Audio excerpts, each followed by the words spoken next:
You will recall that ever since the Saudi Arabian Public Investment Fund came to esports, I said, right, listen, they're not just going to stop with tournament operators. They're going to want to find a way to financially control the teams, because this is what they've done in every single sport they've entered into. And this is why you're getting all these scandals coming back, like at Live Golf or the Formula One. I think there's been some stuff in horse racing as well, which, I mean, everybody knows that sport's a fucking nightmare for corruption. The soccer league that they got out there, the fucking, you know what I mean? The boxing. It never ends with, hey, we just want to put on cool tournaments because we're sports washing. It never ends there. It's always about control. And this is like it controlling the messaging, sometimes controlling the events, controlling who gets the money. And what they realize, and listen, I don't fault the Saudis for this, by the way. This is not the Saudis. This isn't their bad, right?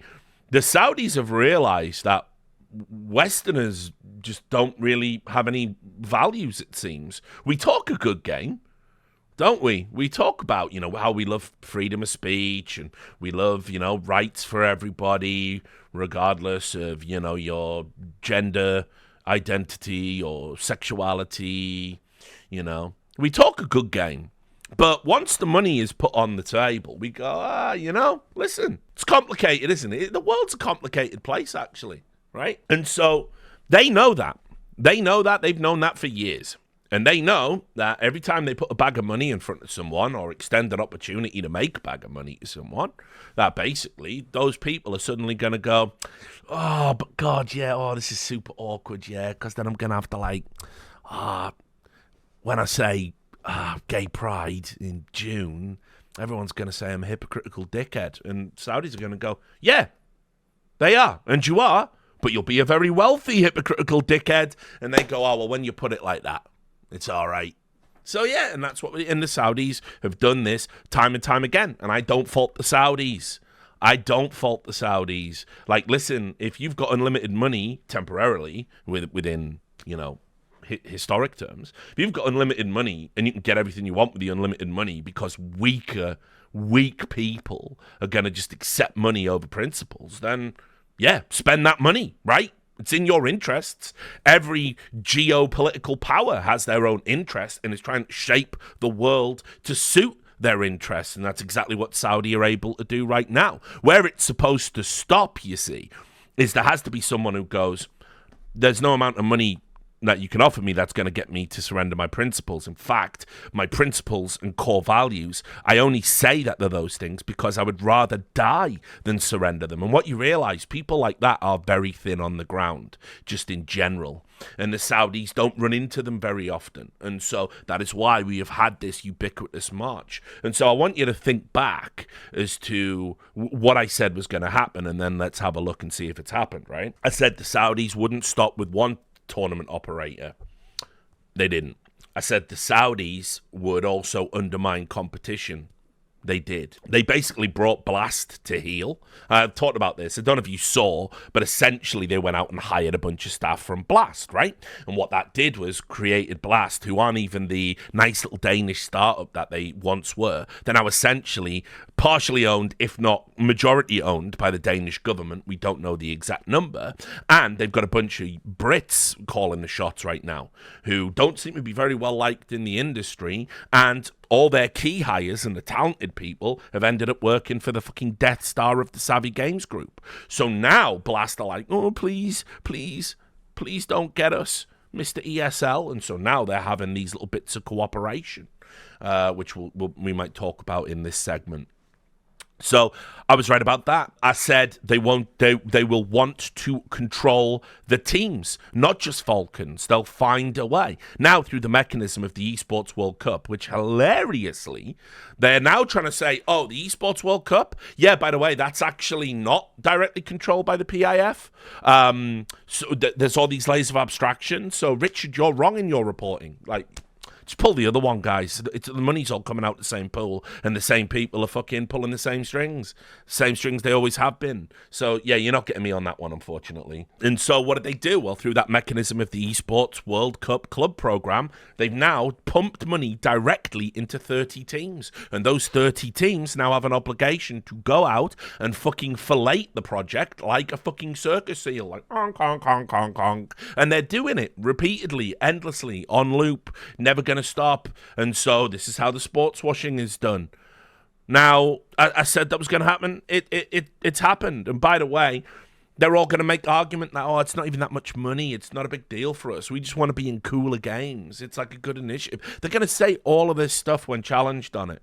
But the reality is, it is money that you are accepting from an entity that seeks to control the entire space. And now they do. And then where does that money also go? Well, now they're controlling, and I didn't predict this. I couldn't have been so insightful. But now, imagine having a business relationship, a specific business relationship with the theoretical best player in the world, that you don't have with any other player, and imagine just creating that level of conflict of interest, which they've never explained. Face It are partners in Play Like Simple, which, by the way, I'll tell you what I was right about. I said that looked like some half-baked bullshit that you just do as a cash grab. And then I've seen some of the videos and the content coming out of it, and it's like Simple's bored in his own classes, so why the fuck would I turn up for one, right? But anyway, so Face It are a partner in that. Well, how can you have a business relationship with a competing player that you don't have with everyone else? How? What is it? What is the nature of the partnership? Can anyone tell me? Anyone? Sir, I have a question. What is the nature of this partnership? How much money are you making for him or him for you? Please, we need to know. It's important. No, not answering that question.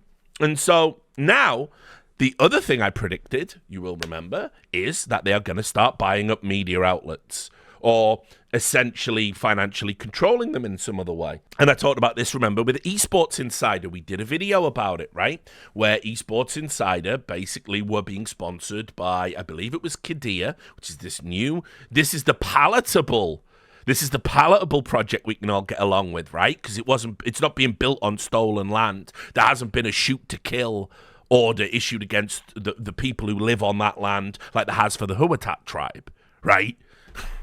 You know, but by the way, yeah, just don't look at the news on Neom, guys. It's going great. Neom's doing fine. The line is about that long now. And they're issuing kill orders for tribes people. But don't worry about it. Sure, it's all above board and totally fucking legit. So anyway, Esports Insider did sit-down interviews with Prince Faisal, right? And yeah, fair enough. You asked one difficult question, but you're taking Kadia money. It's all from the same spigot, guys. It doesn't matter how many titles I give to the fund or the pack, it goes back to the state. And so, I'm right again. I foresaw all of this. And like I say, you guys, I know you, my audience, aren't going to be too worried about this because you know I've turned down that money. And I don't work with ESL, even though I'd really like to hang out with my friends and do esports events, right? And we turned down millions of dollars of investment in the last free nation.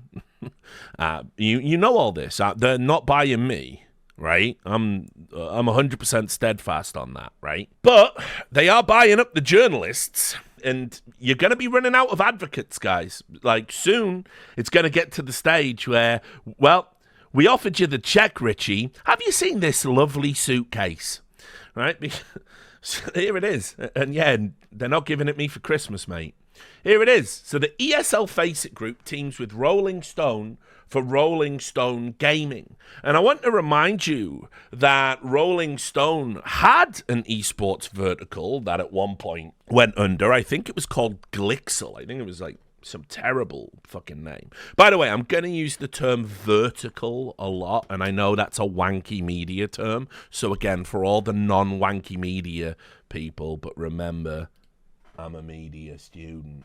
right? I'm very media literate, right? A vertical is when you have a publication and then it creates sort of a publication within a publication to put all of the fucking stories related to one particular topic. So, you have I mean, look, again, I've worked at places that have verticals, and you can use the fact you're at a vertical. They're generally kind of autonomous. Only your editor is going to talk to the people that run the rest of the publication. So basically that is what a vertical is, and Rolling Stone Gaming is a vertical within the Rolling Stone portfolio, essentially.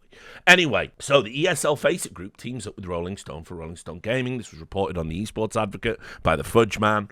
Penske Media Corporation owned publication Rolling Stone just launched its new vertical, and the Penske Media Corporation owned publication Rolling Stone has launched a new gaming vertical called Rolling Stone Gaming with funding from the Saudi Arabian government. The new offering within the publication will be run by Christopher Cruz, who is currently serving as the executive producer for branded content at Rolling Stone.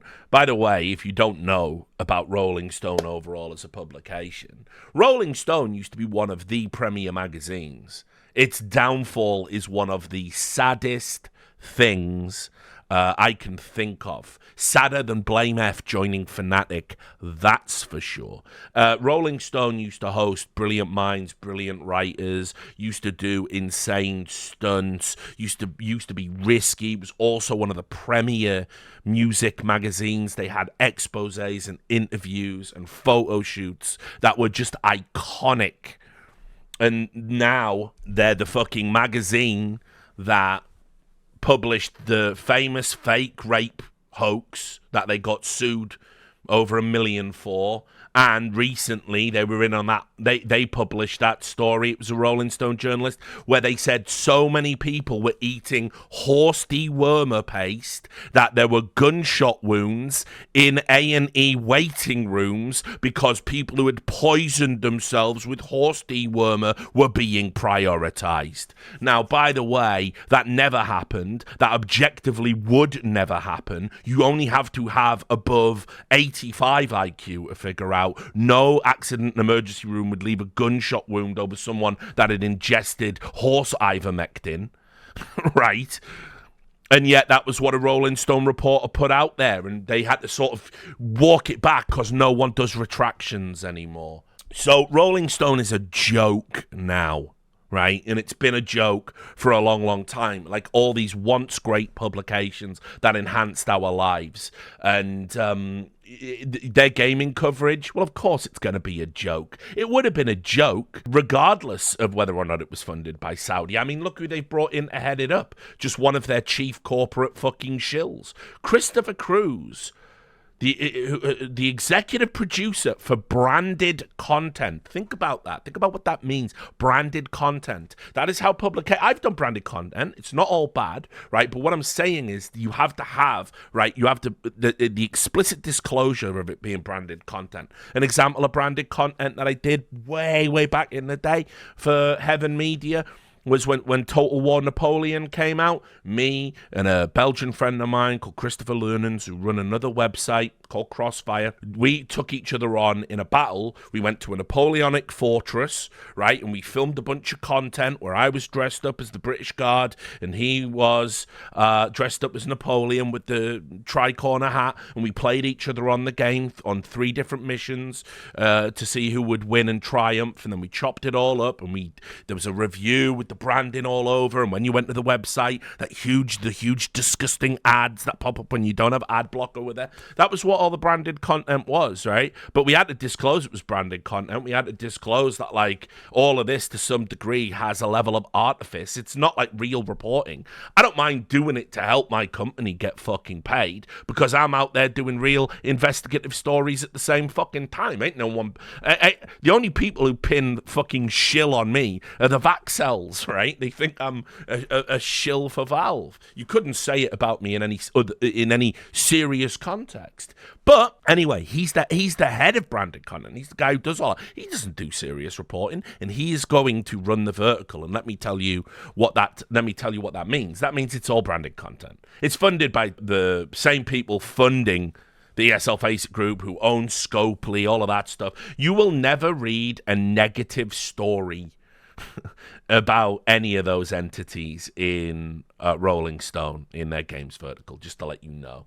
So, as for its funding from the Saudi Arabian government, Rolling Stone will work closely with Savvy Games Group-owned ESL Face It Group, though in what capacity we do not know because it was not disclosed as of this writing.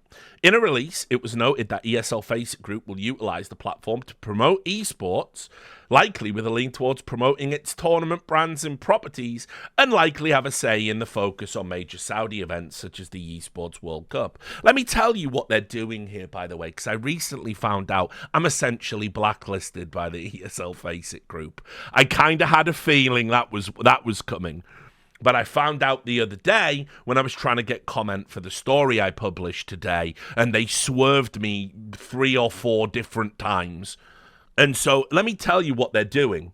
They are basically buying up media properties and getting friendlies in the media, right? Like we saw with that convention as well, where they're gonna they're sponsoring it and having speakers there, right? And what they want to do is they want to drown out the noise of the independent reporting, because the independents were critical. James Fudge, critical. Kevin Hitt, by the way, was critical. He's just gone from Sports Business Journal, like last week. Jacob Wolf quit, got a fucking real job. I don't think you realize how thin on the ground it is, right? And trust, Professor's still in the chat, don't take this the wrong way, but ESL are going to squeeze your balls at some point. And you better hope that Martin, Nomad, whatever crazy motherfucker's running the show, you better hope that they have testicular fortitude. Because otherwise, you know, maybe they don't want to read op-eds about how ESL Pro League might not survive. Maybe they don't like that. Something to think about. So we're running out of good journalists, guys. And they know that. And they know that we can't be bought, right? James Fudge, by the way, let me just say this. This publication I'm reading from now, the Esports Advocate, is pretty much all him. He's pumped his own money into it. He writes the majority of the stories. He's hungry like I was, like in my fucking 20s for this shit. Like me these days, it's an effort to write an op-ed. I can't even be bothered to express my opinions in writing anymore because of what it leads to. You know, after 20 years, you get jaded. Well, not him. So, you know, but it's still on the ground, and they are buying up publications or working with publications like they have been doing with VentureBeat, where they always have to give them the exclusives and give them the leaks, right? Because it shuts people like me up. It means maybe my story doesn't get retweeted. He's on Substack, Twitter throttle that. Maybe it doesn't make it on Reddit. Maybe people stop listening to the likes of James Fudge and Richard Lewis, because now we've got Rolling Stone. And Rolling Stone's only going to say good things about the Saudi Arabian involvement in esports. ESL Face It Group is owned by Saudi-based gaming and esports company Savvy Games Group, which is a subsidiary of the Public Investment Fund, the sovereign wealth fund owned and operated by the Saudi Arabian government. Both the PIF and Savvy Games Group are chaired by Saudi Arabian HRH Crown Prince Mohammed bin Salman Al Saud. Financial terms of the deal were not disclosed. The new partnership with the Saudi government is at odds with past Rolling Stone coverage on the Crown Prince. In February 2021, it reported on the killing of Washington Post journalist and United States citizen Jamal Khashoggi. In the story headline, Saudi Prince approved Khashoggi killing, U.S. Intel report concludes. Well, don't think we'll be talking about that no more. Wonder how long that article's going to last, actually. Because, by the way, if you think these publications aren't above retconning it, go check this shit out. They stealth edit and delete all the time. I'm not just saying Rolling Stone are doing this. I'm talking about it's just now a media trend. Used to be considered grotesquely unethical when I was coming up, that all edits in an article had to be accounted for, with the exception of typos. Any change to a material fact, any change to a detail, you had to put a little edit in saying a previous version of this article was published and it said this. This is the best practice you get taught at university, but no one does it. It's why Internet Archive and the Web Archive, these are essential. Because otherwise you won't catch these motherfuckers slipping. And they will be slipping. They're trying to slip something past you. That's what they're slipping. Anyway, let's read The slew of bullshit. Always my favourite part of one of these. So here he is, here's Cruz. Anyone who plays video games knows that gaming isn't just informed by pop culture. It is pop culture. From console games to PC to mobile, billions of people play games daily, but its reach expands far beyond just the players. Video game adaptations have finally broken through to mainstream audiences with massive shows like Fallout, The Last of Us, and Knuckles. Conversely, a generation of viewers have come of age in a new media world and exclusively get their content from gaming-centric platforms like YouTube and Twitch. Music and gaming have also always flirted, but now have reached a symbiosis where artists aren't just appearing in games, they're defining them as their digital presence evolves alongside the insatiable parasocial obsessions of fandom. That's important to Rolling Stone. And it's important to me as our new senior gaming editor. I've been gaming for a long time. Here it comes. They always feel the need to prove their credibility to the gamers, TM. I've been gaming for a long time. My first console was a hand-me-down Nintendo Entertainment System with a busted Zapper gun.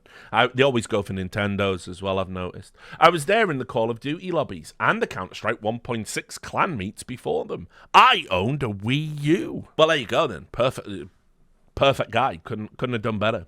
To me, gaming has always been less of an escape and more of a conduit that connects people to worlds and to each other. And that's what we're looking to explore at Rolling Stones by taking a serious or deeply unserious journalistic approach to telling the story of games through the people around them. It's about community. Not all communities, though.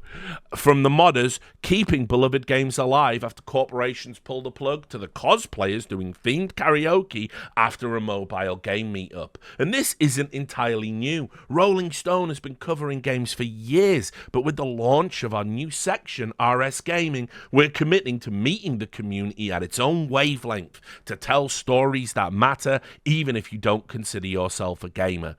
Spoiler, not that this matters within the context of what I'm talking about here. What that always means, because I've seen it dozens of times now, is when we're not running the Saudi-sponsored content, we'll be lecturing you.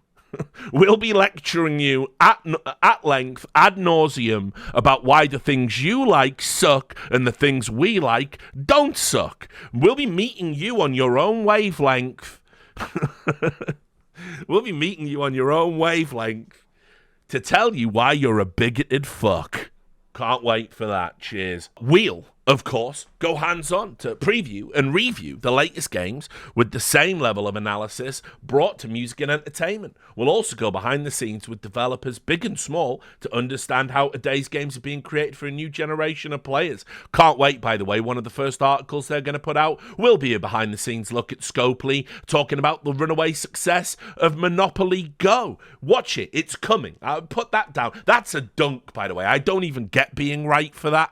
Right, but when it happens, I was right again, but, whatever. We'll be following and breaking down the latest trends across the industry, from content creator beef to major shakeups in the world and culture of gaming. But most importantly, we'll be telling stories from the edge, which is Rolling Stone speak for unearthing things and people of surprising interest in unexpected places. So, you can see they own other publications like Variety, Billboard, Hollywood Reporter, Art News, Art in America. Interesting, isn't it? Funnily enough, if you do follow the money on most media companies, you will find that all of these there's like a handful of companies that own all of these like publications that definitely have their own opinion and not coordinated efforts in lockstep to convince you, the general public, to believe things they believe. So, a taste of things to come. And I was getting ready to do this stream. And, of course, just to prove the point about the full court press in the media, my old friend Torble turned up. And this was about 10 days ago, 10 days ago, I think, and I hadn't noticed it, but it came across like, you see, I don't check LinkedIn enough. Like, whenever I need to run a story about, like, bullshit artists or con artists or shills or whatever the fucking esports, I need to log into LinkedIn. That's what I need to do. But I hate logging into LinkedIn because it's always just a bunch of DMs about, like, oh, hey, we've got a wonderful opportunity for you here if you want to work in fucking HR. Like, why would I want to do that? You wouldn't want me to work in HR. Let's be fucking real.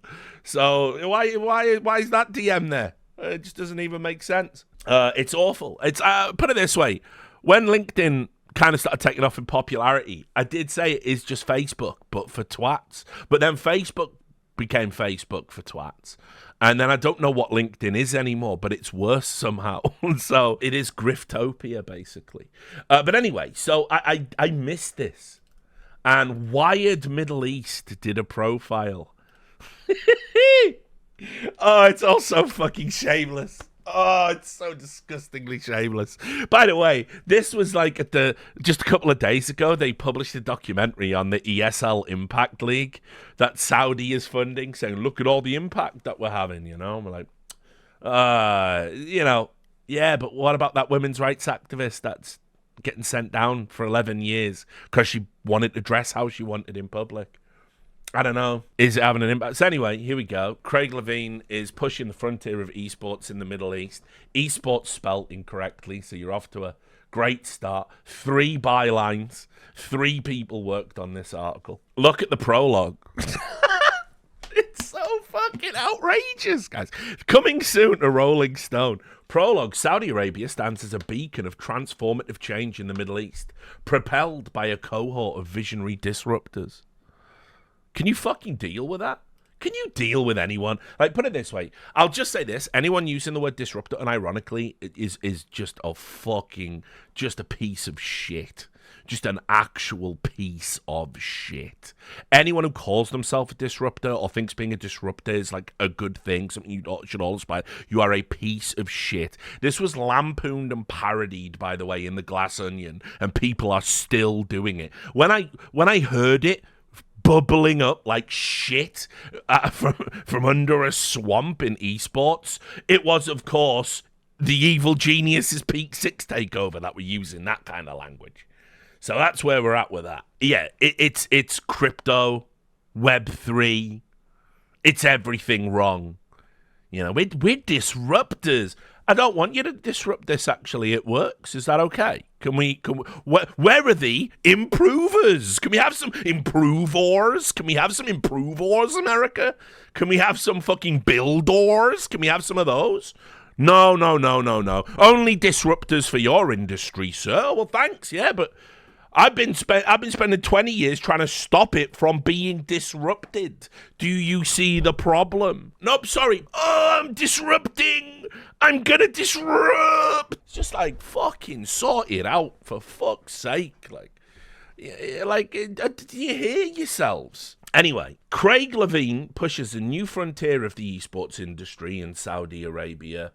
It talks about it's just garbage. It's just all garbage, but it's fine. Anyway, while not from this region, Craig Levine, co-CEO of ESL Faceit, will undoubtedly leave a mark on the Middle East. The company sits at the forefront of the gaming industry and is owned by none other than the PIF Savvy Games Group. There's a lot that's been happening here within Saudi Arabia, video games and esports. A lot of things happening in Saudi Arabia, mate. In general, I would say, sure, interesting cultural changes, but really not quite at the pace you might like if you belong to certain groups of people. We're excited to be a big part of that. It's a clear indication of the group's optimism despite turbulence in the global gaming landscape.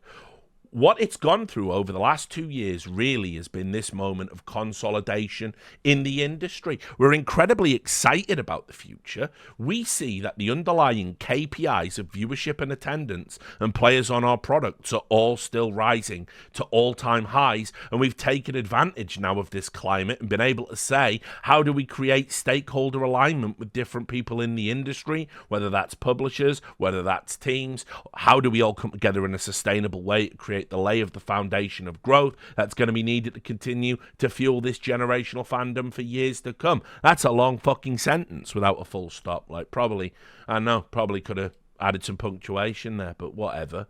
Right, what does all that mean? Right, what does that string of buzzwords mean? Well, listen, again, I am a media student, and basically what they've said, what he said there is, the same bullshit we've been saying in esports that's got us nowhere, that's brought us to the point where people who profess to care about the industry have given it over to the Saudi Arabian government while debasing themselves publicly, bowing and scraping and thanking them for bailing them out of the financial hole they put us all in.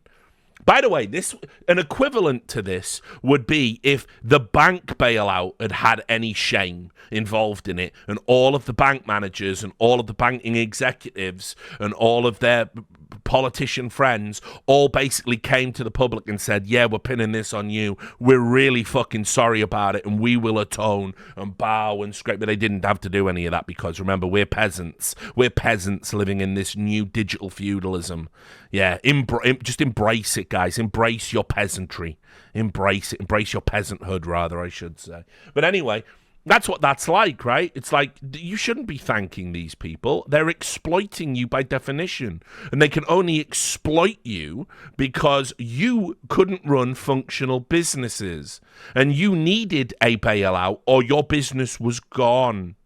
And you still laid off all the staff anyway. And as my story published today, you still strong-armed broadcast talent into pay cuts. But you're all right, aren't you? You're swanning around the Middle East, fucking buying sports cars, yeah?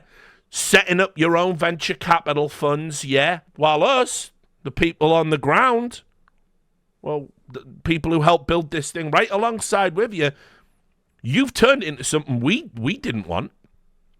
But you fucked up. But anyway, so they're still pushing big number good. The most cancerous idea that ever entered esports. Big number good. Big number good. People are watching. Anyone paying? Big number good. If we have a big enough number, even a small percentage will make money. How small is that percentage?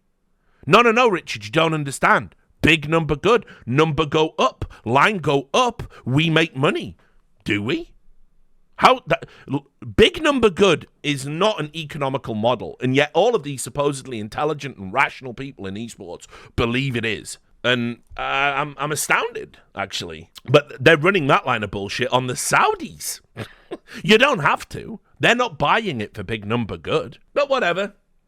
So anyway, that's what he's saying there, big number good. Here we go. Levine emphasizes the paramount importance of putting players and fans at the heart of innovation. Not all players and fans, as we keep coming back to. How do we keep players and fans at the center of what we do, he asks, mindful of shifting consumer habits and generational dynamics shaping the esports landscape. We're really trying to be thoughtful and listen together with that and think about how do we deliver that for us. So there's a lot of work in what we've been doing across things like our DreamHack festivals to think, how do we create this next generation? Millennials have their Comic Cons and their PAX events. What's that next live event experience for this new generation of Gen Z and ultimately Gen Alpha? Well, yeah, let's certainly talk about that, right? Let's talk about Gen Z, Gen Alpha. Let's talk about people that don't embrace the gender binary as a traditional concept, how they might not think it a good idea to go to Riyadh. Oh, not that part. Sorry, not that part. We're not thinking about that part, Richard. You're thinking about that part. Right? You're thinking about that part. Then they're not. They don't care about that part. They don't have to care about that part. In fact, they're being paid to not only not care about it, to not think about it, and to not mention it. All they do is simply repeat the mantra. In Saudi Arabia, everyone is safe and everyone is welcome. All you have to do is respect our laws and our culture. And everyone goes, well, on the surface of it, that's a reasonable statement. But then you see what happens to the people that don't respect laws, that are weighted around human dignity. And then you see and you read the reports about the LGBT community in Saudi Arabia and how they live in mortal terror. And you go, oh, actually, that's one of those statements that if you pick it apart, it's actually quite sinister. Anyway, in the heart of the Middle East, the new esports frontier has emerged, captivating audiences and igniting passions across Saudi Arabia. Oh, it's igniting passions, all right. Not all passions. I'll keep making that joke until you stop being ridiculous about this shit.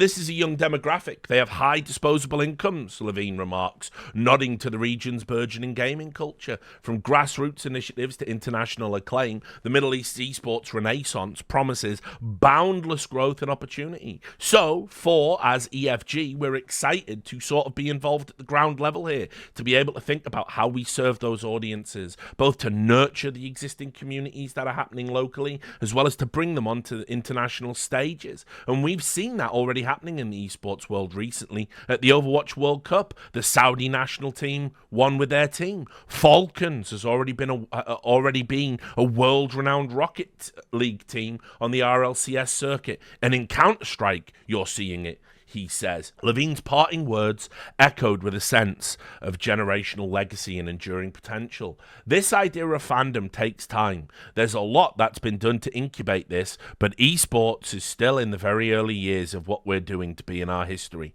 A testament to the enduring power of generational fandom and the limitless horizons of the esports revolution. And then at the bottom, this is the 5th story of our 10-part series, The Disruptors. Disrupt my fucking balls. Fuck me. Just sickening fucking lip service to this. And obviously, it's Wired Middle East. Like, I fucking weren't expecting anything even vaguely critical in there. But it doesn't have to be so participatory, mate. Like, I get it, right? I get it, Craig. You're having to suck the Saudi state dick for money, only metaphorically, of course. Definitely not literally, right? Want to make that abundantly clear. Wouldn't want you to get in any trouble, right? But you don't have to participate in self-fucking fellation in public. Can they even get you for that? Quite probably. And this is what I mean. It's like, I'm going to... it sounded like Snoop Dogg almost there. Sorry, Nate Dogg. I used to have respect for you, lady. I used to have respect for a lot of you guys. Like, didn't agree on everything. We had to fight our battles. We had to roll up our sleeves and fucking tussle because I want esports to go one way. You want it to go another way. I'm out there fighting for player rights. You're looking to get the best deals, typically at the expense of players or broadcast talent or whoever it is. We were always going to butt heads. Peace was never an option, but we all used to be able to sit down and have a beer and say, look, regardless of where we're going, right? Regardless of what you do, regardless of what I do, I genuinely have esports' best interests at heart. We just have different ideas about how to get there. And you're holding me accountable, and we're going to keep doing these things and give you something to fucking report about, right? Okay, cool. That feels like some sort of symbiosis there. It's just like, you're just going to get more of this sickening slop just fucking hurled into your face like a fucking custard pie. Just fucking, we're so great. We're disrupting. I'm gonna disrupt. Saudi Arabian esports is the future. Everyone is welcome. Repeat after me. Also, because I can't fit this in anywhere else, and it's probably not worth a video in itself, but I am going to write an article about this. The other thing that this has created is essentially all of the old ESL people and their fucking cronies, right? They've all created a totally hermetically sealed, fail-safe environment. And when I say fail-safe, I mean literally you cannot fail. And you will always have access to this pile of money to fund your bullshit. And so you are going to see failing upward, the likes of which you have never seen. So you ain't got to worry about that, homie. Anyway, so they've created this environment where you cannot fail if you're in. If you say yes to the poisonous money and you say yes to the principles that we want to put forward, which is it's okay to work with the Saudi Arabian state, you will be granted access to a glittering career where you can never, ever fail, no matter what you've done in the past. And I want to just prove this to you, right? Because when I think of failure, right, there's not many orgs I can think of that have been more of a disgraceful failure than Ninjas in Pajamas. Like, if I had been an executive that had done that to Ninjas in Pajamas and I had to walk around in this industry saying, oh yeah, I was the guy that made all them decisions at Ninjas in Pajamas, right, who got fucking disrupted to the point of irrelevancy, right? So disrupted, you took one of the biggest fucking names in CS and you busted it forever. It's a joke now. You're entering academy teams into non-academy tournaments because you don't even know what to fucking do, and no serious player would ever come and play for you, right? If I had to walk around this industry being the guy that did that, I would expect people like, not going to return my calls. Can I come and run your esports org? No, get the fuck out. You look what you done to that one. The fucking ashes haven't cooled down yet, mate. No, you don't get to come and fuck up mine. But esports isn't a serious industry, and now with this shadowy cabal of people, and by the way, there's people on boards and in venture capital groups and everything else that you don't even know about. You don't even know they exist. So I'm right using cabal, right? They're all getting this money, and they're all getting these opportunities, and they're leveraging these connections to create this fucking network where they're always going to be safe. Always. Until the day Saudi pulls out. Right? And so it wasn't a surprise. This story was not a surprise to me. Jonas Gunderson announces that he's going to be a senior advisor at the International Esports Federation. Remember, the IESF is obviously the international component of the Saudi money, where Prince Faisal is the president of that. And they're eventually going to merge with the Global Esports Federation, GEF, and they want to then use that to bring everybody together and make a push to get esports on the Olympics, because it'll give the Saudi Arabian state more prestige because they're going to be the kingpins. That's what's going on. I've been shouting this from the rooftops for 2 years. For some reason, the Saudis think Olympics is going to do it. That's the ultimate sports washing. Once we can look good in the eyes of the Olympics and have all this power and influence, everything else will be fine. I don't know why. I think it's an outdated concept. Motherfuckers don't even watch the Olympics anymore, but whatever. It was, when I was a kid, it was compulsory viewing. Anyway, Jonas Gunderson. Remember Jonas Gunderson? He's the real human being and a real hero who fucking tweeted about how PGL needed to fucking get their shit together and show some respect to women, and said to people who aren't white that they're not actually diverse and are white. Publicly tweeted that because he respects women so much, this guy, right, that he, ever since, he fucking bounced out a Nip like a bad fucking smell. And by the way, the people at Nip, they're all like, yeah, oh, by the way, all them shit decisions, him. Right? Him. You won't put it on Hitcham though, will you? But whatever. He's meant to be the CEO. Anyway, right, ever since he's bounced out a Nip like a fart in the wind, this cunt's been working with Qatar. This cunt's been working with Saudi Arabia. I don't know, mate. Remind me again, yeah? What's the dress code, blood? Right? Remind me, yeah? What about the guardianship rules? Remind me about the driving laws, yeah? Remind me about the voting. Remind me about being... Because, you know, you're a woman respecter, mate. So, you know... So this guy was just already like, you know, like he's my fucking Machine Gun Kelly and I'm on my Eminem shit with this motherfucker. I'm going to write an article so fucking scathing. He's going to be a fucking laughing stock for anyone who Googles his name, right? Believe it. Because I can't take it serious, mate. This guy's the worst of them all, because as we'll get to, he's not doing it once. He's doing it twice. He's double dipping. He's on the IESF board, controlled by Saudi, right? And he's got a Qatari-funded capital fund. He's like, listen... He's just out there. And to all the women, I just want to say, I never respected you. I apologize for nothing. Fuck you. That's literally what he's done. That's literally what he's done. I can't fucking believe it. But it's esports. It's a fucking deeply unserious industry. And these are the people that get to run it, right? Yep. No, he's grift maxing. He's grift maxing. I almost respect the shamelessness of it all. I almost have to. But anyway, here he is, right? So Jonas Gunderson, former COO of Ninjas in Pajamas and now CEO at Continuum X Group, announced he's taken on a role as a senior advisor to the International Esports Federation. Gunderson said he will use his esports experience and expertise to help IESF and national federations grow esports tournaments and engage local communities. Blood. Nip were a joke in Sweden by the time you got done with them. Think about that, mate.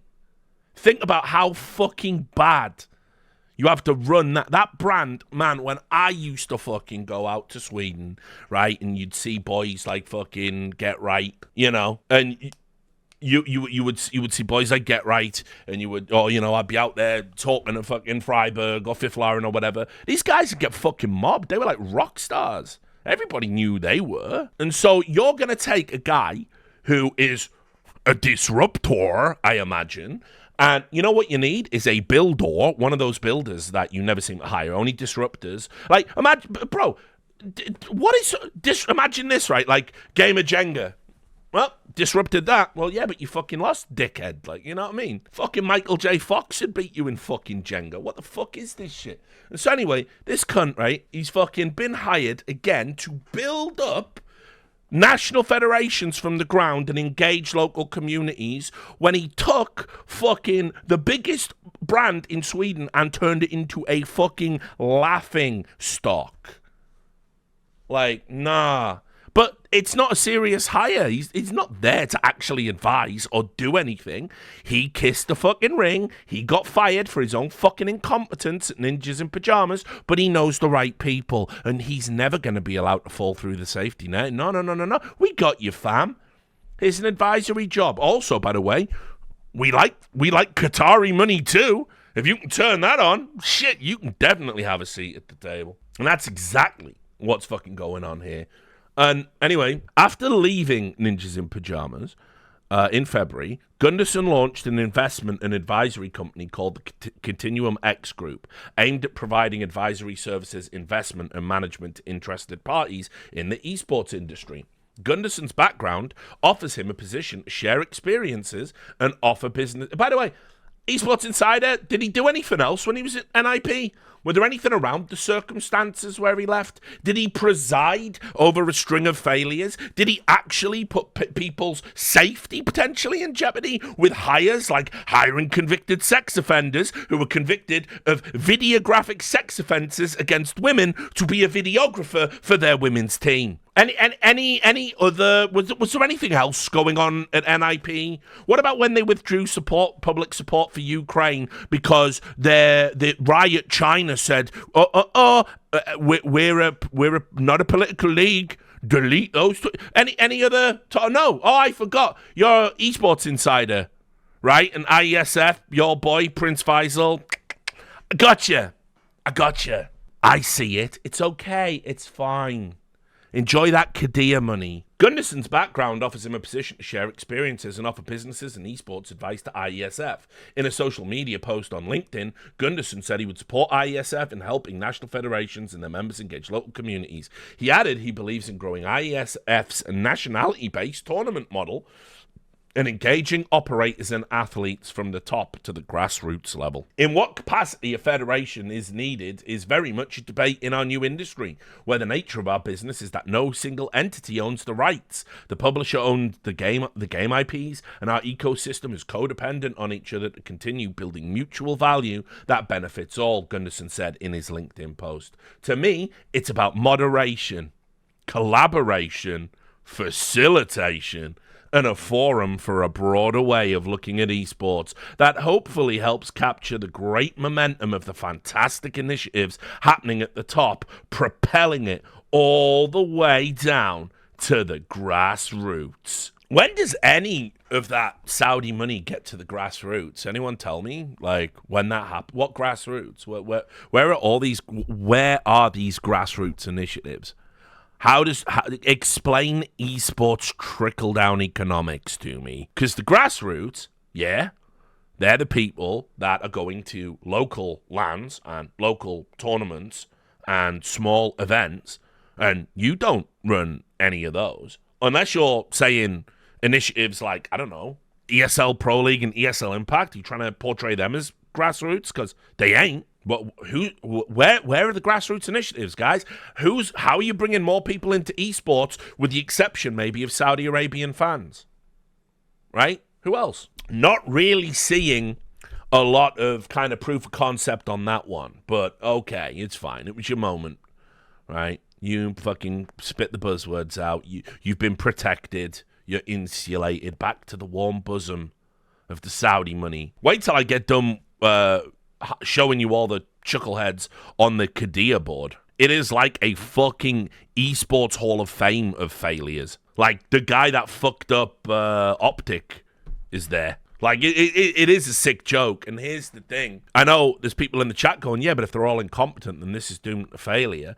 They're not even really making all the decisions, man. It's going into a room. It's all committee bullshit. And then at the end of the day, it's either Saudi think good or Saudi think bad. And someone's pressing that button. And that's that. And ultimately, with enough money, you can just fail indefinitely. I would argue, failing indefinitely was the esports business model. That was the model these guys perfected. Now they've just found somebody else to underwrite it. So that was a thing as well. And then I just wanted to show you, just to really underline the sort of hilarity of it and show you that I don't tell you no lies, right?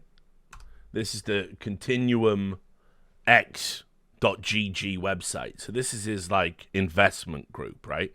That want to make long-term investments and industry collaboration and sustainable revenue. By the way, I weep for the English language. It's bad enough what the Zoomers are doing to it, you know, with like yapping and waffling and oh my god, and like by the way, on that note, people are now using the word cinema as a replacement for masterpiece because they're so stupid they don't understand the Scorsese cinema meme. It's killing me what you're doing to it. But I will say, no word has been more misused in esports than sustainable. Because we've never built anything sustainable, right? Nobody knows how to. We simply don't have anything that's sustainable at scale. And yet, what we're being told is sustainable is the non-stop investment of Saudi Arabian and Qatari money. That's sustainable, apparently. So, but it isn't, right? I mean, it objectively isn't. Because as soon as they decide to not sustain it, then it's over. But anyway, here you go, just at the bottom. Entrepreneurs, investors, and hands-on esports domain experts. You are an expert in destroying orgs, you fucking clown. That's what you're an expert in, mate. I'll bring it up in the article, but like, does anyone remember like that sticker money that they just said, yeah, we'll be having that. That's for us. Players are like, hello? Like Nork? Yeah, I'm pretty sure there's a contract that says I get that.